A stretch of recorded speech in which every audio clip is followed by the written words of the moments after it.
Hey, Honors Bulls! This week on the Honor Roll podcast, we'll be talking to Dr. Jordan Howell, Assistant Professor of Cybersecurity, and Cybersecurity Master Student Kaylee Eckelman. This week, we're going to chat about cybersecurity, mentorship, and interdisciplinary research. All that and more coming up next.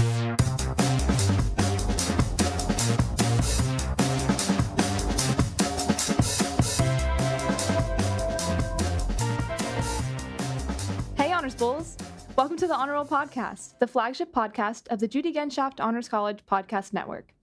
I'm your host, Caroline Merriman, a fourth-year student studying English and biology at the University of South Florida and a member of the Honors College. This week, we have another special episode recorded from the Sarasota-Manatee campus with special guests who study and teach in Sarasota. As always, we like to start the podcast off with one big question. And as we all have our own unique degrees and career paths, what do you think is the fastest growing field of study? It seems to me that as technology continues to advance, that research and educational opportunities have opened up surrounding fields like AI and cybersecurity. I think it's really interesting that as the use of tools like ChatGPT increases, that more research is being done to understand and better apply these tools, as well as prevent the misuse of cutting-edge technology. Currently, USF has a very well-established cybersecurity department and is actually building a college for students to study artificial intelligence, cybersecurity, and computing. So joining us today, we have Assistant Professor of Cybersecurity and the Director of Sarasota Cybersecurity Lab at the USF Sarasota-Manatee campus, Dr. Jordan Howell, joining us alongside cybersecurity master student Kaylee Eckelman to talk all about the innovative research that they do, the importance of cybersecurity, and mentorship, so stay tuned.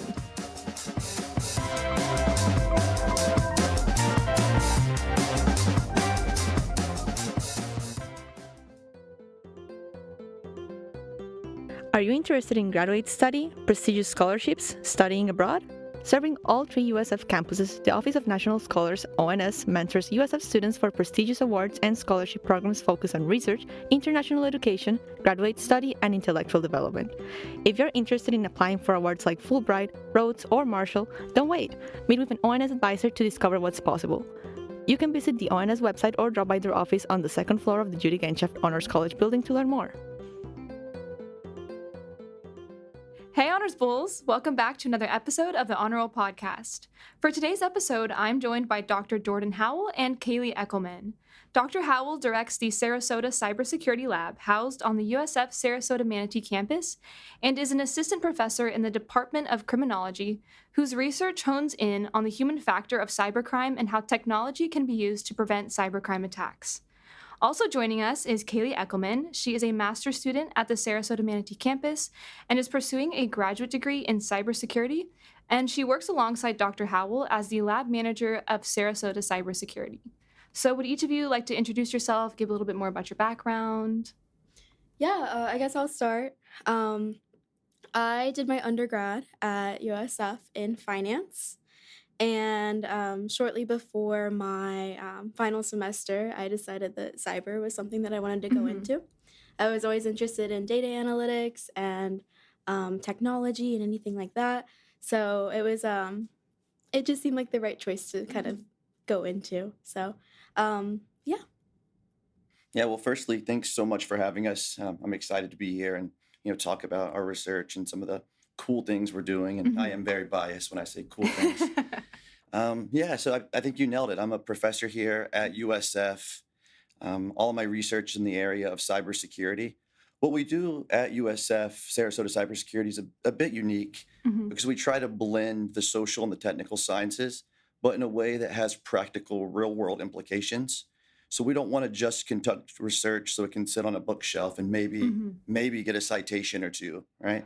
We want to conduct translational work that can have an impact in creating evidence-based solutions to the cybersecurity threat landscape. So to get started, could you kind of give all of our listeners just kind of an overview of like what Sarasota Cybersecurity is and what you guys do there? Yeah, I guess I can start. Pretty much what I was just explaining, right? We want to conduct rigorous scientific research that has a real-world impact, right? So we look to see what works, what doesn't work in the context of cybersecurity. And then we work with industry partners to ensure that we put it into practice. So it's not just theoretical, but it's practical. Bridging the gap between academia and industry is my favorite one-liner. Yeah, and something that we really like to focus on is giving students an opportunity to gain experience. Yeah. Our goal is to train them with enough experience to go into an internship or into the field.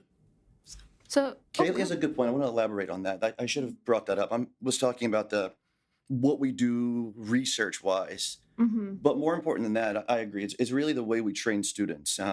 Academia seems to focus on the theoretical. Oftentimes it's outdated. People graduate, they leave with, tens of thousands of dollars in debt. Yep. But do they have the skill set that the industry needs upon graduation? So what we want to do is ensure that the answer to that question is yes. We want to ensure that they have the necessary skills, they have the opportunity to network, and upon graduating, they hit the ground running. Absolutely. And it gives them the experience to kind of like get feelers for like the industry itself and like what their future career could look like. Absolutely. So what inspired you to start the lab? The disconnect that I'm referring to. So I actually finished my PhD here at USF in 2021. But while working on the PhD, I was actually recruited to be a postdoc. Postdoc means, after you finish your doctorate. I had just begun, but they said, come down. It was Georgia State University, and we'll just make it work. So while working on the PhD, I was helping create the Evidence-Based Cybersecurity Research Center. And in a couple of years, we gained reputation within the industry because we kind of centered ourselves within Atlanta, which is a tech hub. We were working with really all the major players and finding out for them what worked, what didn't work. And then I realized USF didn't have that. So when I was offered the opportunity to come back, my first thought was I need to develop the same type of infrastructure that allowed me to have the experiences that I have. Well, has it been like kind of branching out and starting something that didn't necessarily exist tangibly for students? People dislike anyone who goes against the status quo. So when you make waves, some people surf, others drown. I've enjoyed the process because every day's different, right? We're finding ourselves in different types of conversations with different stakeholders. We're constantly navigating, new territories. I'm a very risk-tolerant person, and I enjoy that type of endeavor. But I also find that there's lots of headaches associated with it. Bureaucratic, red tape, political issues that I hadn't necessarily considered prior to the development and, pushing the lab forward. But overall, the students have been absolutely fantastic. I've had the opportunity to meet people like Kaylee, who honestly are much more intelligent and well-equipped than I am. So being able to surround myself with people, smarter than me, equally or more enthusiastic, I think that's been the best part and worth the headaches.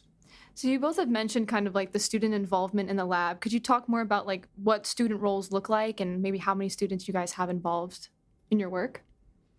Yeah, so we have different levels of leadership within our lab. The majority of our students are research assistants, so they are conducting research on the individual projects that they're working with. Then we go into the lab managers who kind of oversee all of those different research projects that people are working with and the social media aspect and everything like that.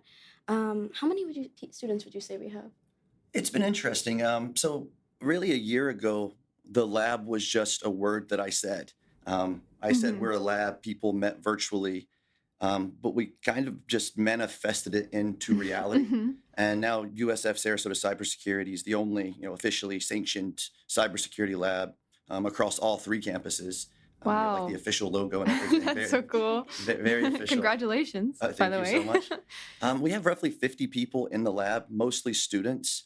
And on a daily basis, I receive 2-3 emails of people wanting to join the lab. Wow. So it started just a couple people, in a room on a Teams call once a week discussing like potential project ideas. But now that we're growing, we've had to create we have a more structured approach, right? So like Kaylee said, I'm the director of the lab, but I can't oversee everything. So fortunately, people such as Kaylee are able to play a more active role and oversee large teams. And I think it benefits you because you get more managerial experience, oversee, and it creates a mentorship program in and of itself as well, which is the coolest thing, right? It's like I watch people who really just joined the lab a few months ago mentoring other, even newer people. And you truly don't become an expert until you have the ability and opportunity to teach someone that skill set. So that's been cool. It's really cool that you guys have grown so fast. Do you guys like present at research conferences and things like that? Has your research made it out yet? Yeah, of course. So a couple months ago in April, we hosted the largest conference ever on the Sarasota campus. That was confirmed. We had roughly 200 attendees, mostly individuals from the industry. Awesome speakers. The director of Cyber Florida was one of the speakers. Several major companies in the local area came and presented, on their work and how they're evolving their cybersecurity solutions. But then the students were involved as well. So I made sure that we kept student-led panels so they could present what they're working on, which has been cool because then not only do they get the experience to conduct the research, but then they have the ability to actually network and present at various conferences. In fact, we just booked, literally like right before walking into the room, we booked flights to Europe. We're going to be presenting in Romania in September. That's so cool. Yeah, I'm super awesome. excited. It'll be my first overseas trip, so How do you feel? so excited. That's so cool. Yeah, it's awesome. And honestly, like, just being in this field and the whole mentorship opportunity has opened a lot of doors for me, especially like the Romania trip. Like, that's an awesome opportunity to be able to go there. And it's cool that students get to like take ownership over their work. Like they're getting to do the research, but they're also getting to present it. Because I think a lot of times like students get put into the situation where like they're doing the grunt work and then they almost don't like, they're not getting to put their names on like what they're doing. And so giving them the research experience, but the professional experience of like, okay, well now you have to communicate what you've done and like tell people why it's important that, cybersecurity is doing what you guys are doing. See, I hate the traditional model. You have an academic who is conducting this research and they view the students, and I don't mean anyone specific, and I'm certainly not saying that's the case at USF, but it is the traditional academic model. You have an academic, a professor who's conducting this research, students do the grunt work, ultimately to build his or her level of prestige. I don't like that approach. I think a rising tide should lift all ships, and the end goal really is to ensure that the people working in the lab have that experiential learning opportunity, the ability to network, because if you think about it long term, right? If I don't care about being an author on a paper that gets some publications, because it doesn't mean much to me. I mean, we publish a lot, for the record. But if you care about the long-term trajectory of your research agenda and what you're hoping to change, it makes way more sense for me to ensure that the people I work with are placed high up in the industry. So then I have a connection at the major companies, at the financial institutions, and then we can continue collaborating and building better together. Absolutely. And Kaylee, could you kind of tell us like how you got started in the lab and like maybe how other students, like if they're interested in cybersecurity, could kind of bridge that gap? Yeah, absolutely. So I took an honors course that Dr. Howell was teaching. It was cybersecurity ethics. At the time, I had a meeting with Kayla or Dr. Lanier before, and I was kind of lost in my my degree process. So I was right at the end of my senior year, and I was majoring in finance, and I wasn't super interested in finance. It's still something that I enjoy doing and I'm good at, but it wasn't something that I was excited about. Absolutely, yeah. So I had a meeting with Dr. Lanier, and she had suggested that I take Dr. Howell's class. It was in cybersecurity ethics, but it kind of related to my interest in data analytics. So I was like, sure, why not? So after a couple classes, I realized that this was something that I was interested in. It was something that I was excited about. It's a topic that just kind of lit up to me. So after class, I had talked with Dr. Howell about different kind of career routes. I had kind of expressed kind of where I was with my degree and how I was lost at the moment. And he suggested that I join the lab. And since then, it's just been like this, like, up or like this down. Since then, things have just been able to grow so drastically for me. Like I said earlier, going to Romania to present at research, presenting at research conferences, the line items that I'm getting on my resume through all of this experience is incredible. Another thing with the mentorship is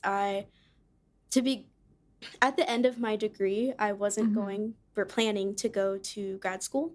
I was just kind of going to go into the work world and see where I ended up. And having the mentorship from Dr. Howell to pursue a given program based off of what I was interested in helped a ton, even in the application process. He was there along the whole way. It's great that you've had that guidance in like making that transition and that you didn't have to like do it alone. It's like, okay, someone else is in this field and can help me kind of get my footing in something that I don't really know much about. Yeah, it's definitely a scary thing. And I'm first generation in college. So my parents, although they wanted to help me as much as they could, when it came to post-grad job searches, they couldn't give me as much advice as I had received from a mentorship. So what has it been like working in the lab since you've graduated? Is there like do you have a favorite aspect of like being in the cybersecurity lab? Yeah, so working in the lab has been great. Honestly, one of my favorite things about being in our lab is the students that are involved. It's kind of a family feel, and I've made a ton of lifelong friends within the lab. But it's also the research that we do. It's super interesting, and as lab manager, I'm able to manage different kind of groups within those research projects, so I can see exactly what we're doing, get an overview of everything, and keep everyone together as a team. So you were a finance student when you joined the lab. So like what students are able to join the lab? Like is it anyone from any major? Anyone, like how does that work? That's likely how we differ the most from other research groups. People tend to think cybersecurity is computer science or engineering. It is, sure, but it's also finance and criminology and sociology, and all these different things blend because every time there's a cyber attack, there's a human, usually a financial, and almost always a technical element to the attack. So the idea that you can solve any of today's cybersecurity issues with one viewpoint is absurd. And in my opinion, it's the reason we see the skyrocket in cyber attacks is because we keep using the same method over and over and over again and expecting different results. So the success of the lab, I believe, has come from our diversity. We have people from several different majors across all levels, undergraduate students, honors students, master students, doctoral students, and everyone brings a unique perspective, but a shared interest in the topic. And once you're able to discuss something with different points of view, different frameworks, different lived experiences, then you get a more robust understanding that actually leads to a solution that's effective. So when I talked to Kaylee about joining the lab first, she was nervous. I remember she's like, oh, well, it's finance. Like, I don't know anything about cybersecurity. And I was like, I don't know, follow the money, right? And her skill set has turned out to be extremely valuable. I think finance is one of the most relevant backgrounds one could have, going into cybersecurity. So yeah, I think it's been cool, and anyone can join the lab. So if anyone's listening and you're in a major that you think may or may not be relevant, talk to me. We'll find out if it's relevant. My guess is it is if you're interested. Yeah, it's cool. You're kind of taking like an interdisciplinary approach to cybersecurity, and that one viewpoint does not fit all, and it's not necessarily the best way to actually creatively problem solve in the real world. Life is interdisciplinary. It's insane to me that people try to conduct research in a vacuum as if like the real world follows traditional academic standards. Like it blows my mind, right? Without an interdisciplinary and translational approach, I find it to be a waste of taxpayers' money. So it's definitely the direction we're going to continue moving, and I think it'll be successful. Has there been any challenges in like fitting into like the world of academia when you kind of have that approach to research of like my students can be whoever and we're going to be creative when we think about these problems? Like, does that shake things up a little too much for other people? Absolutely. So that's what I was referring to earlier when you asked about the challenges with creating an infrastructure that doesn't exist. because everyone, and quite literally, I mean, everyone thinks that I'm infringing upon their territory. And I am, and I'll continue to do so. We take the best students from, all colleges, all departments, because we want to build out something that is truly interdisciplinary, and we're doing so to make an impact. What's the Steve Jobs quote, Kaylee? We're here to make a dent in the world? Yeah, we're here to make a dent in the universe. In the universe. In the universe, Nice. yeah. So that's the goal, right? And if someone gets upset because we're working with their students, I'm like, you didn't provide them research opportunities, right? Like, you didn't get them a tuition waiver. Yeah. So the idea that someone belongs to a specific department or college and should work within those frameworks without exploring other disciplines, ideas, viewpoints, it's insanity. And if people get offended, that's okay. You're okay with it. I'm okay with it. Have students from your lab gone on to pursue cybersecurity or just a mixture of things? Yeah, no, absolutely. So we're really well connected in the industry because our approach, again, I keep using the word, it's very academic of me, translational, right? Like we want to make sure what we're doing has an impact. So even the conference that we hosted here in April, I mean, we had dozens of companies represented, major financial institutions, cybersecurity companies, government agencies, et cetera. So these people come to us and they want to create a pipeline because the students that we're working with are doing what needs to be done at such a high level. They're able to, network, get this, experiential learning and, hit the ground running. So a lot of my students leave making way more money than I do. So I'm kind of jealous of them sometimes. They'll think of you when they're at the top. I hope so, yeah. So you started in the lab, Kaylee, after taking Dr. Howell's class. So could you kind of talk about the courses that you teach, kind of what subject matters you cover? Yeah, definitely. So my courses take a similar approach as the lab structure. They're all cybersecurity, but they all include both the human and the technical components of cybersecurity. So all my courses have a very hands-on component. So for example, I teach a digital forensics course, and I saw some previously designed digital forensics courses, and it was like the theory of, right? So they weren't actually teaching anyone how to do the forensic investigation, right? Yeah. They were talking about the historical trajectories of digital forensics. But like, imagine going in for a job interview, right?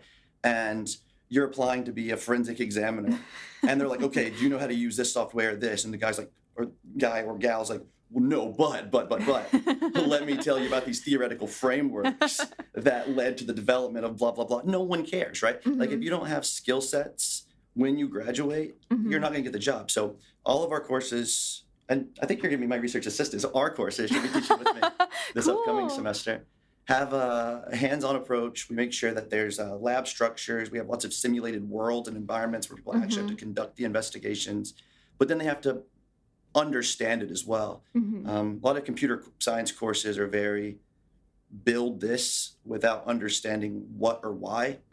And that's problematic because without taking into account, the human, the financial aspects of it, you're just building a tool for the sake of building a tool. Absolutely. So the courses try to merge those two, which I find to be a nice intersection because then I'm able to get social science students who may not have, the programming skills that some of the computer science students have and kind of walk them towards being more technical while simultaneously taking people in computer science who may not have like the written skills that some of the social science students have and, teaching them some of those, I don't want to use the word soft skills. That seems derogatory, but you get the idea, right? Communication skills. Communication skills, much better, yeah. And then, both groups are able to work together to help one another learn what may not be one of their strengths. And those partnerships and collaborations in the class, I think, are key. Yeah, you have to be well-rounded to make it in the real world, and sometimes your classes don't prepare you for that. Like a book isn't going to prepare you for that. Oftentimes, a book written by someone who got all their expertise from reading a book written by someone who got all their expertise by reading a book. It's insanity, right? And then we wonder why, we need a paradigm shift. Hi, I'm Alyssa Hammond. I am a senior in biomedical sciences. My advice to someone joining the Honors College would be to be open to new experiences outside of what you already know and working with a bunch of different people with collaboration to find out how different fields and disciplines could correlate together. So, Kaylee, you took Dr. Howell's course. What was your biggest takeaway from that class? So it was a really interesting class, and we, beyond just learning some of those basics of tech and industry trends, we discussed the ethics of those. So we did discussions on ethics of the use of AI, different innovations, and the class was kind of like your typical honors class. It was more of an open dialogue, conversational. So my biggest takeaway from that class is everyone has different opinions on certain topics, and there's not necessarily a right and wrong opinion. It's kind of a spectrum, and it's just about finding your way, agreeing with people. In both of your opinions, why do you think it's important for students who, maybe aren't computer science majors or aren't in finance, maybe students who are in humanities or English or, history majors, why would it be important for them as well to kind of, branch out and maybe take an honors course that's, focused on cybersecurity or AI or something like that? So I'm disappointed, Kaylee. She asked you the biggest takeaway from the course, and you didn't say that you entered into the dark net. Oh, yeah, that was pretty cool, too. What, you went on the dark web? Well, not only did we go into the dark web and conduct investigations live in class, but we actually sent Kaylee and 2 other students into the dark web. We created an entire virtual world working with innovative education, and actually had them turn into little Sims characters and navigate around. It was so fun. I was Agent P, of course. But yeah, that was a really cool experience. Really what is the dark web? As someone who knows nothing about technology, I don't actually understand what the dark web is. Okay, I'm going to give you a really good answer. The dark web is everything after the first page of Google search. So you see, no, I'm kidding. I'm kidding. I was I believe you. Because no one navigates past the first page, right? So it's pretty much the dark web. No, so the dark net is just anything that requires specialized software to access online. So when you think of the internet, right, what you think of is sites that are indexed. Yeah. USF's website, Google, etc. But there's lots of things on the internet that aren't indexed. So you think of medical records, etc. Oh. So that's the deep web. But then there's specialized software, Tor being the most popular, that allows you to access what's called a .onion site. So you just download Tor. So I'm going to give everyone instructions on how to, buy illegal products on the dark web now on an honors podcast. So you just go to Tor, right? It's like the Tor project. You download Tor, right? Tor is just a browser. It works very similar to Google Chrome, Safari, etc. Super easy to download. And then you click it, right? And then once you click it, you have access to the dark web. So that easy. But the question becomes, how do you find the markets and stuff you're looking for on the dark web? So there's oftentimes sites or pages that exist that allow you to look at logged marketplaces. So some are much more popular than others. And there's forums dedicated to drug sites, hacking sites, etc. And then once you find that, you're able to pretty much just copy and paste that URL, which will end in .onion. But it's always a random string of numbers and letters, right? So if you go to a dark web marketplace, say the original Silk Road, right? Everyone's heard of that back in 2013. It's not called silkroad.com. It's 012FBJLDFK1279.onion. Although some companies, such as Facebook, they have so much money and so much resources, they're able to just keep randomly generating those URLs up until it gets something close enough to Facebook. So it'll be Facebook, but rather than an O, it'll be a 0, .onion. But the darknet has a bad reputation, and it shouldn't. I just kind of added to that rhetoric, unfortunately, by talking about drugs and everything. But Tor is safer than Google Chrome and Safari. Oh. I use Tor. It was invented by the U.S. Navy back in 1998 or something. Because if you're in Russia or wherever and you need to communicate with military personnel in the U.S., you can't just send a message, right? Because they're gonna monitor, track, and intercept all of those communications. So you had to find a way to essentially encrypt that and anonymize the process. So when you go on Tor, all that happens is, I'm on my computer right now. I'm on the Tor browser.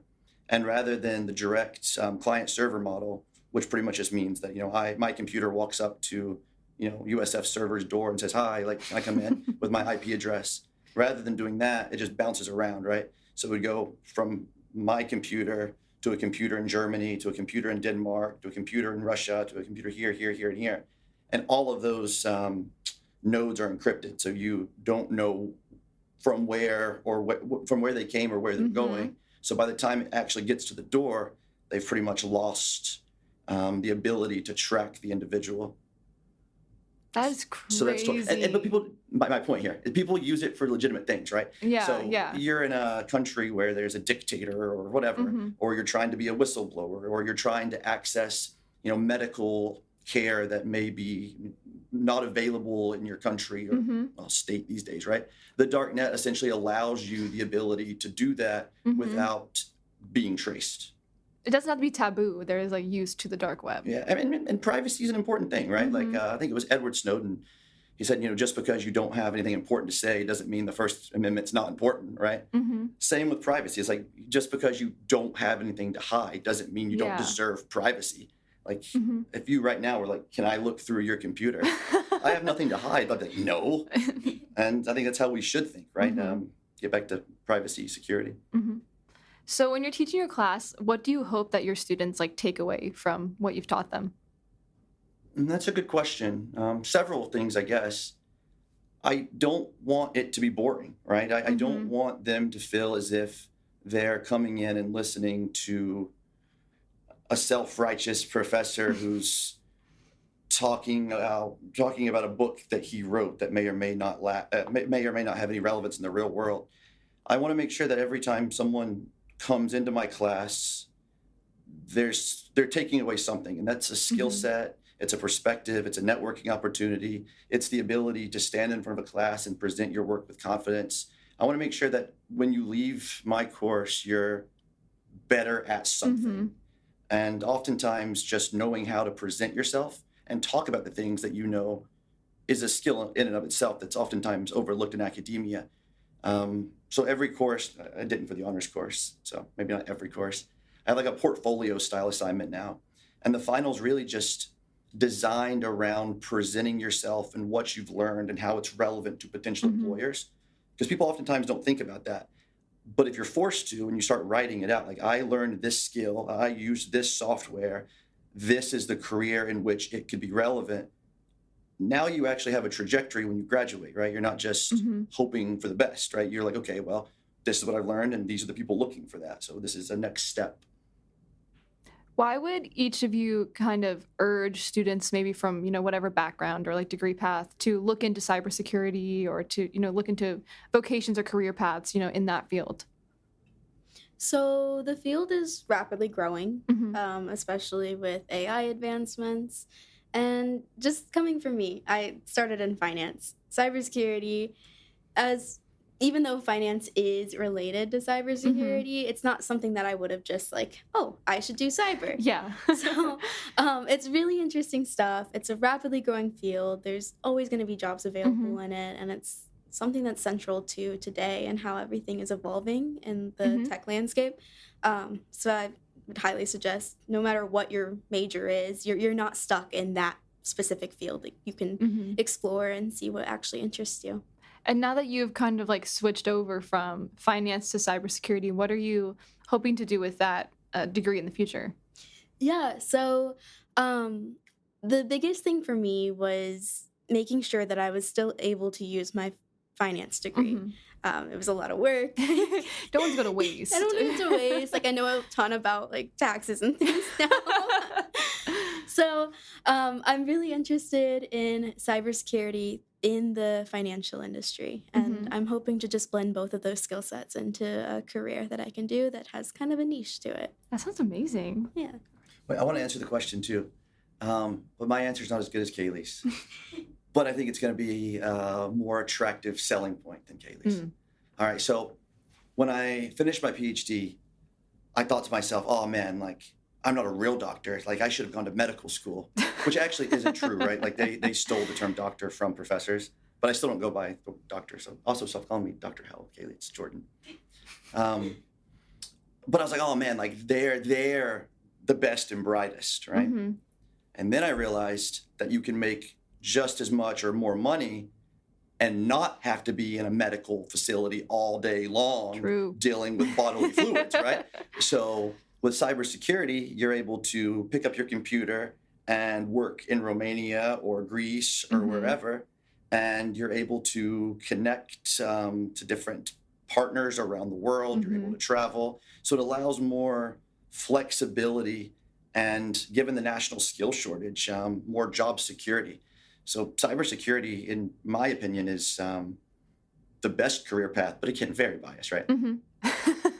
USF is opening an AI degree path now, right? Like a school of AI, right? Yeah, that was officially announced a few months ago. It's college or school of AI and cybersecurity. What are you guys thinking about that expansion? How do you feel?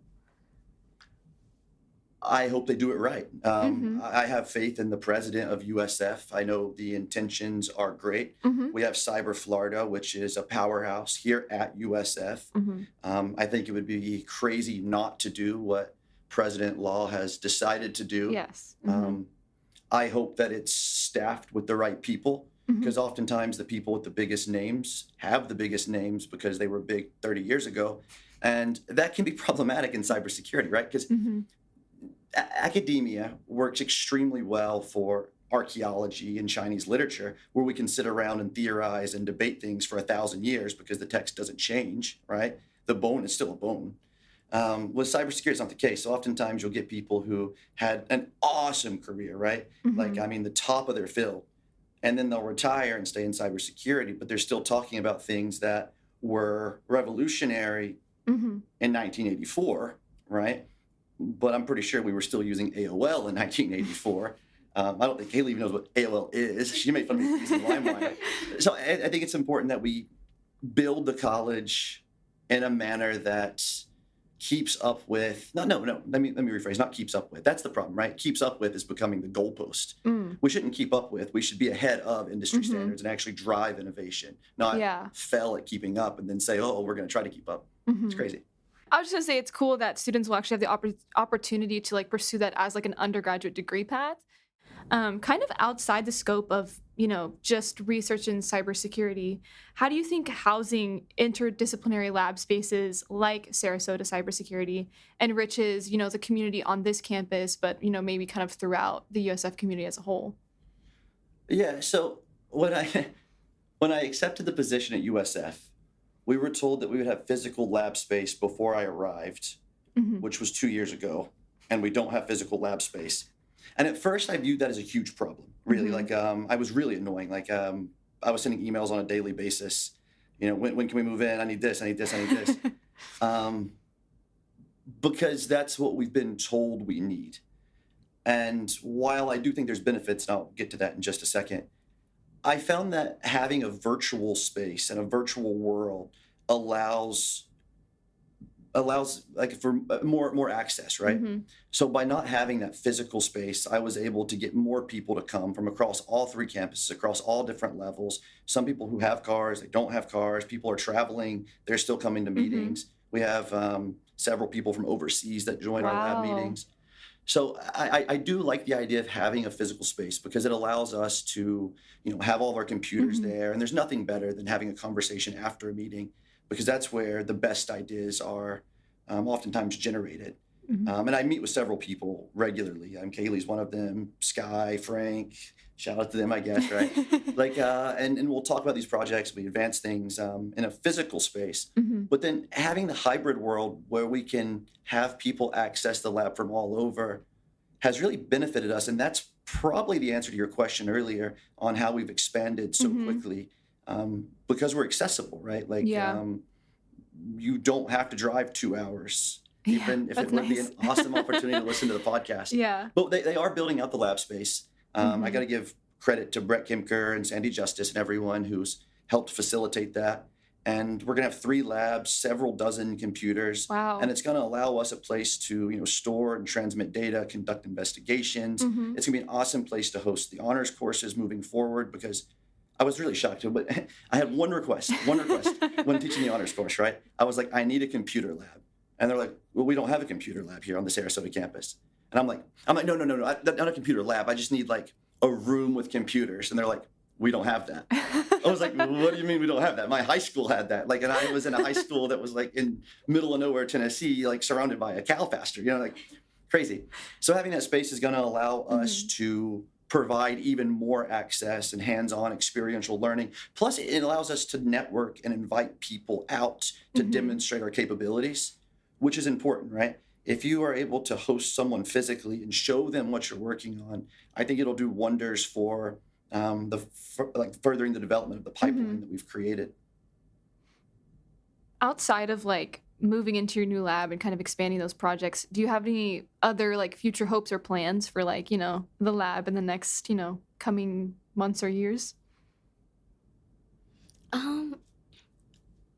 I would say our biggest hope is to kind of emphasize that career pipeline that we're working on, making sure that all of our students are getting jobs once they graduate, or emphasizing like maybe you would be interested in going to grad school or getting a PhD or onward. So another big thing that we are working towards is our student-led publication. So we should starting this fall, we'll have a student publication that will go over some cybersecurity topics. It'll have fun little kind of like comic things. It puts cybersecurity into the perspective and hands of the common public. So you don't really know anything about cybersecurity, you'll be able to read it and be like, oh, wow, that's really cool. So that's another thing that we've really been working on as the lab. That's awesome that you're making it like more accessible for students. Do you guys hope to kind of like reach out to like the general community and not just like students? Like, are you guys trying to kind of spread awareness about cybersecurity maybe throughout Sarasota or Tampa? We work with the Chamber of Commerce a lot. In fact, you didn't mention that earlier, Kaylee. You're doing a presentation on AI for the Chamber. She's very busy. In the coming months, yeah. I'm telling you, our CV is going to be crazy. It's going to need an index. But I agree. So really, it's all about student success. Last year, or a few months ago, we hosted, within 1 year of our development, by the way, which is kind of cool, we hosted the largest conference ever on the Sarasota campus. Wow. Maxing out the Selby Auditorium. And now we have the ballroom, which I believe holds 600 people. So the goal is to max that out this year. Wow. And that requires us to reach out to, of course, industry, right? Because if they're not there, I mean, what are we doing? But students as well. So we'll be able to invite more students, because we had to cap the number of students that could come because we sold so many seats. It was nuts. That's awesome. So we don't want to cap that. We want this to be a very open type of environment where people can come in and dabble and see if it's something they're interested in. We want to create a space that allows for the connecting of students, local community, industry, because that's what drives innovation. If USF is one of the top campuses in the country. I mean, it's a top 50 university. I mean, oh my God, we brag about it all the time, right? Like every day, USF is like fastest growing university in the world, like, which is cool. I get it. It's a bragging point. AAU, right, with Harvard. But it's a prestigious university, and if we want to be central, we need to be central within the larger community, not just metrics based on graduation, retention. It should be like, well, what are we doing? And I think the way to do that is to create these conferences and venues and these opportunities to show our centrality and make a dent in the universe. That's the goal. And then there's a student club as well. So if anyone's listening, you should join. We just created. I'm the faculty advisor of the Cybersecurity Club on the Sarasota campus, but you can join from all three campuses. Oh, awesome. All of our events are going to be open. We want them to be open, but it's also required, right? And that'll be an awesome opportunity for people to come in, because we're going to fly in speakers. We're going to have industry experts talking. We're going to host events. In fact, I think we're going to host the conference through the student club, because I don't really like all of the attention. I talk a lot, so you probably don't believe me right now. But I don't, right? Because it's like, oh, there's Jordan just doing this and bragging. But I would rather the people who are actually doing the work get the credit, which is why if you go to the conferences that I speak at, I kind of step away, and like Kaylee presented with me at the Cyber Fraud Summit that we hosted here. She's presenting in Romania. I would rather them get the attention because they're looking for jobs. And then it also looks a lot better, right? Shining through the students, through a club, like ensuring that everyone's getting recognition for their contributions to the lab, to the research, the infrastructure growth, is the only way forward. And that's how we can become central in the community. Well, as my last question for the day, what piece of advice would each of you have for students interested in fields like cybersecurity, or, kind of adjacent fields, AI, all of those things? My biggest piece of advice is, regardless of your major, look into that career option. At the beginning of my job search, I was just looking into the strictly financial jobs, so like CPA or like financial planner, things like that, and they just weren't appealing to me in the way that a cyber job would. I also just kind of as overall, if you take a class, that isn't exactly in your discipline, and it's something that you're interested in, and there's like topics covered in the class that you're like, wow, I actually kind of want to learn more about that. Talk with your professors. Tell them that you're interested in that topic. Tell them that they taught it in a really cool way. Because making those connections can open so many doors for you. And that's something that I've learned by experience, at least in my last semester of college. So, How controversial can my answer be? It's not just about the college degree. That's really important. And I feel like I'm not allowed to say that on a college campus because we really just push this narrative like 4-year degree, 4-year degree, 4-year degree, right? Like get in, take your classes, get out in 4 years, show up, make sure you have all the attendance points, graduate. Everyone's doing that. Like that just puts your CV in a stack of CVs that'll be thrown in the trash. That's a fact. Like it is what it is. It sucks. I wish that wasn't the case, but inflation doesn't only relate to money. There's academic inflation as well. And when you're looking at the type of jobs Kaylee was just referring to, or the types of internships and opportunities that my students are provided when working with the lab, everyone has a college degree, right? Everyone has like some level of experience. So it's really about standing out and ensuring that you bring something to the table. And we have this culture in the US, maybe it's the Western world, maybe it's worldwide, I don't know, where people feel as if they're entitled to the job because they spent 4 years at an institution. But that's really not the case. Like if you think of a potluck, right? You don't want to be the guy that shows up with nothing, right? When you show up for a job interview, you need to show up with a skill set that advances the mission, aims, and scopes of the employer.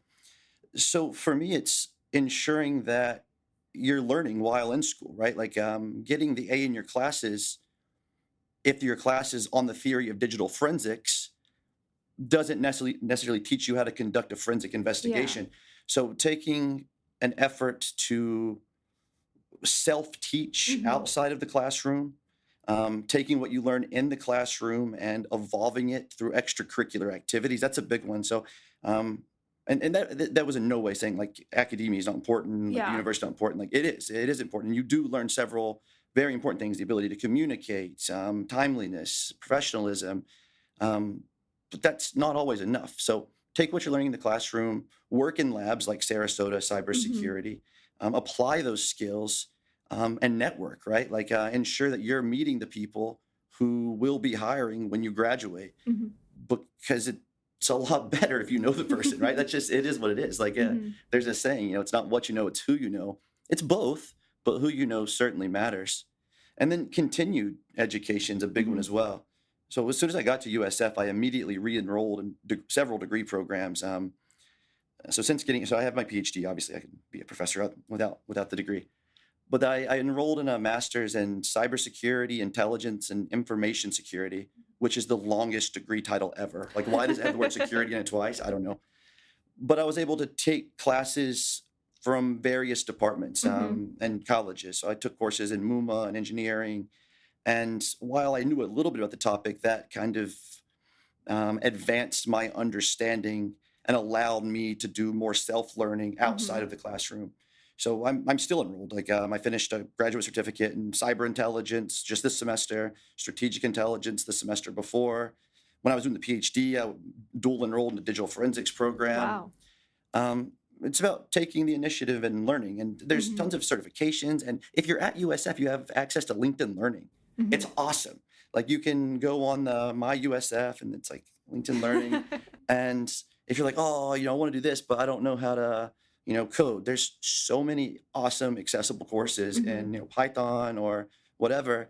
And then you spend time learning about that. And then when you're actually at the interview that requires you to know Python, right? You can say you know how to write in Python.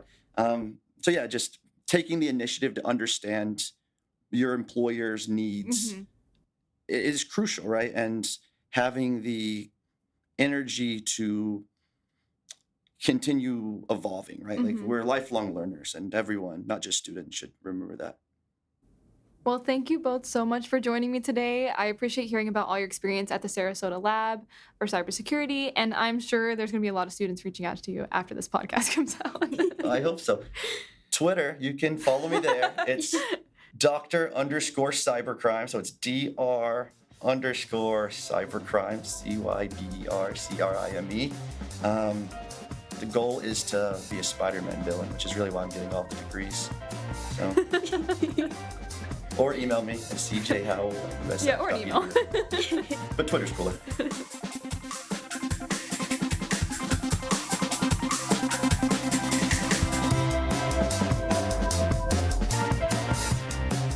And we are back in the studio. Thank you so much for joining me. It was really great to hear all that Dr. Howell and Kaylee had to say about the field of cybersecurity, their experience in research, and how they are working to provide students with opportunities in the field and also mentor them throughout the rest of their careers. So if you're interested in any opportunities like the Cybersecurity Lab here at Sarasota campus, don't forget to check on the Honor Roll newsletter and our website at usf.edu/honors for all upcoming events, updates, and news.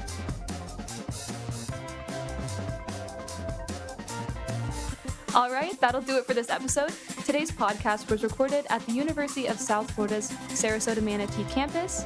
Production assistance is provided by honor student Sandra Napolitano. Thank you all so much for listening. Please do not forget to rate and review our podcast. We greatly appreciate your feedback. Please tune in next week where we hear more honor stories and talk to more members of the Judy Genshaft Honors College. Until next time, go Bulls.